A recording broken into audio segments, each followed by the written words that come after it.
Thursday afternoon chat. Your favorite artists with Jayar. Ladies and gentlemen, boys and girls, children of all ages, will you please put your little paws together for today's guests? One of my faves. I'll just say my fave and has been for years. Need to Breathe. Thank you for taking a moment, lads. Of course. Thanks for having us. And we're going to get to talk. I've only had interviews with Bear and Seth, but I've been pushing Bear for a long time. Like, I know Josh is not the lead singer, but I have kids, and he came out with a kid album. And I want to have him on the air. I want to be the first person in Faith Radio to play A Bear in the Woods Stole My Underwear. Like, that'll be a first. Or Daddy's Beard. Yeah, man. So we've been trying to hook some. It was an incredible. I don't know if I can. I'm going to play it in just a little bit, okay? Okay, that'd be awesome. But we are going to play new Need to Breathe today as the album has just come out, Into the Mystery. We're going to play a first sampling of it in just a couple of minutes. But I want to lead up something we're doing with interviews this fall is giving you a chance to pick your backgrounds of the chat. So we've got green screen behind us. So we're going to give you a few options. Would you like to do this interview in space, the Great Wall of China, or the Grand Canyon? I'm a Grand Canyon kind of guy out of those. We're rustic. Let's do that. Yeah. That sounds good. Let me push That's a right. button here. Did you ever see Wayne's World? Yes. We're in Delaware. Hey, I'm in Hawaii. Belly. All right, so here we are in the Grand Canyon. Have we all been to the Grand Canyon? Yeah. We have. Has anybody done the donkey ride down or something? Either have I. I haven't. I did an ATV camping thing that I literally almost died on. Oh, really? 110 miles in an ATV. Going middle down? of the night. No, Oh, okay. It was like to camp multi-day, out. right? Yeah, 3 Oh, that days. sounds great. And I know it does sound great, but then it was the scariest thing I've ever done in my life. Really? Yeah. Was And it like City Slickers where it was like a tour? It was a tour thing, yeah. And it was just like this. Anyway, this guy from Southern California was leading us and didn't know what time it was, and we got too late, and then it got freezing, and it was also had not rained there in 140 days, so the dust was so bad that you couldn't see 5 feet in front of the ATV. And then we realized the next day that had been going up the side of a mountain, and none of us knew it in the middle of the night. So there's shows about stuff like this. there are. Like I should have been dead. Yeah, right. This company should definitely be closed. Yeah, and it always starts I got with it. one idiot person that guessed, oh, A this will little be bit fine. wrong. Yeah. We had a guy get lost for half a day. Oh, wow. Yeah, That and there's stuff no ends the bad. radios don't work, and you don't have your phone. That's part of Yeah. the whole thing. Oh, gosh. So you chose Grand Canyon. Why? Shouldn't we have gone I moon? survived the Grand Okay. Canyon. Yeah. Pretty nice. Right. Yeah. Let's go into, so the album's just come out, Into the Mystery. Who Am I is on there. We've been playing for a while now. Let's just have you walk up a new song. Let's go with I Am Yours. Can you just give me DNA, heart behind I Am Yours? Yeah, it's probably the song that has the most DNA from a bunch of different records. There's some references in there about the Divine, which was our first song, was Signature Divine. Oh, yeah. I think it's really just about a resolution. We love the idea of answering the song "Who Am I?" And I am yours with that. Yeah. So that was a part of like why I wrote it.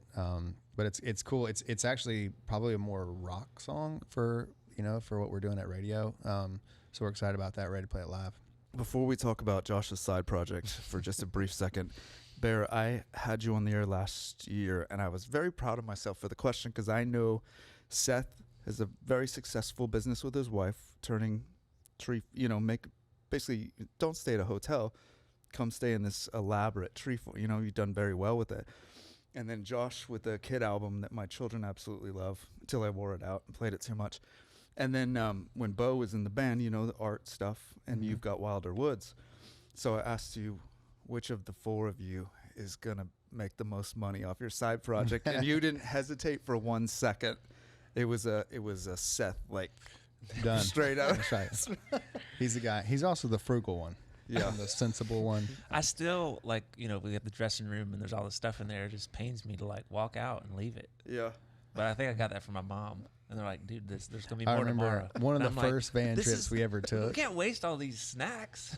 This is, a long time ago. And his mom called, and we're all in the conversion van. It's like, this is 15, 20 years ago. And she calls and she's mad. And I can hear her yelling in the phone.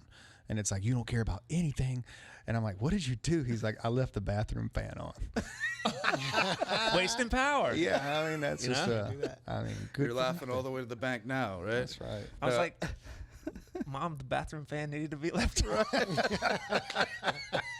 I did it for you. Yeah. Well, let's update, because this was like a novelty thing back when you first came. Hey, did you hear one of the guys in Need to Breathe is doing?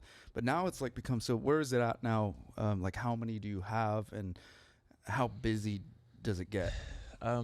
So my wife and I, we just finished building 10 more in Chattanooga, Tennessee. And so that, Because they've been in Charleston, right? Yeah, all in South Carolina where we grew up. Yeah. First one in a small town. So 15. Okay. Yeah. And And then like everybody's looking for a good spot to go away. The other day I was reading something. It was like the combination of like hotel luxury hotel amenities and the outdoors is something so simple yet so brilliant. It's kind of surprising that it's kind of just now becoming a thing. Yeah. So the pandemic would have been great, because you guys, I mean, I can't even imagine being on the road so much and then helping your wife pull this off. I grew up in a small town and just outdoors, barefoot kind of thing. So it was good for me to just be outside and outdoors. I can't imagine how tough it would be just to be cramped up, in the city. So I was very appreciative to be outside. How much money do you have, though? That's what we're. How much? That's where we're going with this, right? Can you tell us sort of what you're working with? Let's say Bear. How's your portfolio? I want to know. I'm very over leveraged at the moment. How many? I sold my house and living in an RV and borrowed all the money Down I by the could. river, yeah. Really need this to work out. How many No paintings? pressure, How many paintings would Bo have to sell to catch you at this point? oh, I don't know. He probably is ahead already, right? Yeah. Josh, what's the name of the album that I know you and did you just tell your wife, hey, I got some songs I want to make for the kids? Yeah. And then she's like, okay, go do it. You know? Yeah, kind of. Yeah. The first one was called Young Folk, and that had like Bear in the Woods, Ate My Underwear, and all that stuff. And then I did one called Growing Up too. So I've had not two heard of them. that one, then. I'll send it to you, Okay. man. I'll drop by. I'll send you a link, and I'll Okay. send you vinyl, because I Yeah. got a lot of them. Unlike Seth, unless I dress up like a purple dinosaur, nobody's buying them. So Yeah. On faith-based radio, can I get away with playing Bear in the Woods, Ate My Underwear? you definitely. I think There's so. no language. It does deal No. with, the Underwear? getting It's your underwear fun. being Yeah. stolen. I think Every Christians kid wear want- underwear. Hopefully. Yeah, every kid wants to say the word underwear, and Yeah. parents, they don't mind hearing it, I don't think. So Yeah, I think the it's safe. guest vocal is just brilliant. Ben Rector. Ben Ben Rector. Rector. Yeah. Because it's such a silly song. I'm gonna play it right now. Please do. Okay. That makes my This day. will be a first in faith-based radio, Yes. and I just want to set the bar right there.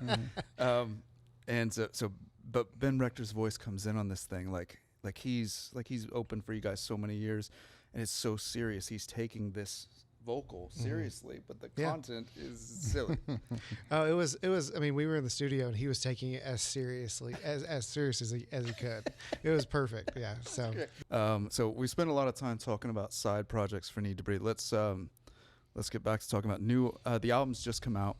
What do we know? What number? Because I met you guys when I was in Nashville doing Total Access, and you guys had just come out with Signature Divine. The road was ahead of you, and now it's been so many years. Do you stop counting albums at some point? The label doesn't stop counting. No, I think this is 8. Okay. But I mean, it does get ridiculous with how many. I think we're over 100 songs out now. Yeah, which is it's crazy. That's more of a number for me, which is crazy. Yeah. But we But really do think this is our best This is one the we've one ever we made. We do. Yeah. We're really gonna make it. It's gonna make it. No, it was an interesting record because it was made during the lockdown. Yeah. And we had to cancel a tour, and it's like, what are we gonna do? So we rented a house in Columbia, Tennessee. We recorded it in 3 weeks. We all lived at this house together. Brought one engineer, not a studio house, just a living room, and we're putting it out as the record, and it's really, I mean, it's sweet and cool because I think everybody kind of learned something from the pandemic about what matters to them. Yeah. And I think, the standard of us making records and how it sounds is important, but really the emotion of it's more important. Yeah. And that was a good lesson I think we learned during that. And we had so much fun making it. It's like That's the most, great. yeah. So hopefully people can tell that when they listen. Awesome. And they don't mind the birds and the people cooking in the next room and all that stuff. Is that the Amazon guy? Yeah. That's real life. All that. Yeah. I've been sitting on this question because we kind of all grew up in the same era. I was an 80s kid, growing up in the church. You were a PK. Bear, I was the son of a puppet minister at our church. Mm-hmm. So Yes. yeah, there's not many of us out there, but there are some More than you workers. think. More than you think. I did not follow in the family business. Yeah. I'm like, I'm gonna go get into radio. You keep your puppets to Right, yourself. But being kind of 80s kids, the movies that were out then, I did this on the air earlier this year talking about what was the scene from a movie as a kid that was not meant to be a scary movie but traumatized you. And I'll just give you a couple right out of the gate that our listeners threw out. Was Pee-wee's Big Adventure had scenes like Large Marge, which that'll traumatize a kid. Yeah. Goonies was incredible, but the sloth scenes where he's chained up. Mm-hmm. And so I thought we'd round robin this for 60 seconds. Okay. I'm ready. Can I go off? Go ahead, Josh. Go. No, you're good. I was just gonna say, for me, literally, I was just talking about this the other day. The scariest thing for me as a kid was that horse at the beginning of movies that would go ba ba ba and would come around the corner, you know. So it's not even. And it's the beginning of the movie. Okay. Anytime it's like it was TriStar or something. TriStar, Yeah. yeah. Every time it came out, I was like hiding under the covers. I was like, I don't know why. Not the lion from. No, that one was fine. We were cool. But Is it because it was silver, or is it there could have been that. I don't know. It just like looked like it was like coming out at you, and then the wings. Yeah. The wings Oh, were right. too much too. Yeah. I was When a you were kid. saying that, I thought you were talking about Never-Ending Story when Oh, that, no, that I like horse that. drowns in quicksand. Seth was in that. A train. Yeah. My This is a running doppelganger joke, right here. okay. Yeah. No. It's just yes, it is. That's Okay. Great. Run right into it. All right. I can edit here. I don't have I'm trying to think of the movie thing. My dad was mom's too, so strict. Like Goonies was out. All those, wow. so much of that stuff was like not cool at the time. Yeah. So the first, like the thing I remember, which is not really a movie and not on topic exactly, but in high school we took, like the education films were from the 70s. I don't know if you like had that in public school. And, Helen Hunt does PCP. On one, and it's the scariest to this day. You would not know that Helen Hunt, as a teenage actress, was in one of these, like public and whatever they were. But they were showing. I was 13, I think. Don't do drugs. Don't do drugs, and I was like, okay, I got Don't it. do it. You got it, Helen Hunt. So yeah, yeah, totally right. She jumped out of the window in it. It's really She's cutting horrific. herself with glass. Yeah, she's like, I don't feel anything. So it's like crazy. It's like Carrie. Psychotic. Yeah. Really. Yeah. So can you watch Castaway when Tom Hanks I comes don't like back? it. Twister and all that. Yeah, I know. It's like, I was raised. We've already talked about the fact that my parents were puppet ministers of a Mr. church. Rogers was your dad? This was more intense. Like there were characters, and they had a room in our house where they all stayed until it was Sunday morning. So I had to share a room with my brother, but there was a room full of puppets. I thought you were going to say you had yeah. to share the room with the That'll puppets. scar a yeah. Sure. But my father worked at a grocery store in outside of Seattle for 40 years. Just changing the price tags every day. Came in miserable, hated it. But 40 years where he would go up and down, and whatever prices needed to be changed, he'd put the sticker. But late at night, I got to roam when it was locked up. As a little boy, just running down the aisles by myself was like, I know this doesn't sound like a perk, but it was part of, my dad worked at a grocery store. Mm-hmm. So what for each of it, just perk of your parents' job growing up? Yeah, for me, it was definitely the getting into the building and all that. Me and my brother cleaned the church on the weekends, and we got to use the PA to listen to records. Oh. So I remember, I've told John Foreman this actually, but like I remember listening to the first Switchfoot record through the PA while I'm vacuuming the church. Wow. You know? That's so crazy. we had the best system in town. Yeah, that's great. All right. Yeah, my dad was also a pastor, but before he was a pastor, he worked at Eastern Airlines before they went out of business. Oh, wow. And so I used to go to work with him, and he was the luggage guy. So I would ride the luggage baggage thing all the way from the ticket counter all the way down to the planes. And that's why they went out of business right there. and then they got in trouble and then they went bankrupt. Right. But I'll never forget. It was actually pretty awesome. I told my son that, and he's like, "You think we could do that sometime?" I'm like, "I don't think that's if that wasn't good then. It's not good now, probably." Yeah. But it was fun. What do you think, Seth? My dad's a builder, so it was cool. Just like I grew up on construction sites, so just getting to watch him build things and kind of just take ideas and turn them into a real thing. Yeah, was really cool. That's awesome. That's pretty diverse right there. The one I asked one, the guy that sings "I'm standing in your love" from Bethel, Josh Baldwin. He's a PK, and he's like, greatest perk of my life is after communion. If they made real homemade. It was in the South, in North Carolina. So this woman made real homemade warm bread for communion. While I'm doing wafers out in Seattle. Josh Baldwin. We had a similar kind of thing because the welcome gift was this like bread. Do you remember that? Yeah. It was these loaves of like friendship bread or something. Yeah, So and it was good. like if you visited the church, you got it. Yeah. And we just would like go in there and rip it off every time at the. Yeah. Awesome. He said if whatever they didn't finish, and I'm like, can you do that? Like, because in the Catholic Church, the priest has to eat it and drink it all. Yeah. But for him, he's just like, we got cinnamon rolls and we got bread. I'm like, who's serving cinnamon rolls for communion? Was that part of that? But that was a perk for him, was getting to polish off anything the church didn't finish for communion. He's a little kid just chowing down. So me and Bear grew up in the same church, and so how you do communion is kind of unique to everybody, and you kind of just learn it that way.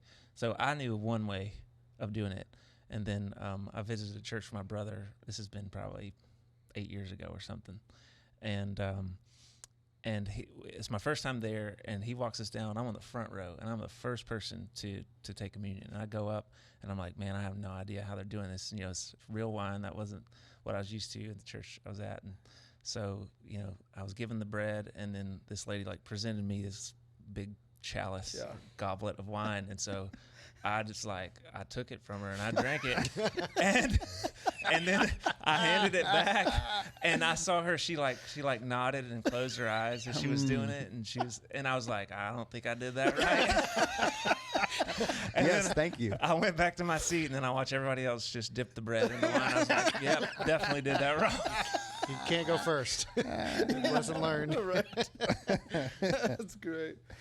All right, new album from Need to Breathe, now out, Into the Mystery. I have to, real quick, when Bear moved to Nashville, I don't say this on the air because it's not meant to be rude. I think it's comical. There was an era in the early 2000s when I was working at a Kiss FM type station, and Ja Rule was on every song. It was Jennifer Lopez featuring Ja Rule. It was, and you have become, ever since you moved, everybody wants you on a song. So at some point, I don't want you to get pit. I love to hear you on every song, but I'm saying it's just funny to me because don't wear it out. Yeah, don't wear it out. There's a breaking point where you become the Ja Rule. I appreciate that. Yeah, just tuck that away. But he's been asking us to call him Ja Rule. Yeah, that explains it a lot. Now. So you were around the same time you saw that happening. Yeah. That's awesome. Love. Looking forward to diving into the whole album, playing a bunch of cuts off it. Always appreciate the time, fellas. Of course. Thanks for having us. The Thursday Afternoon Chat. Your favorite artists with Jayar.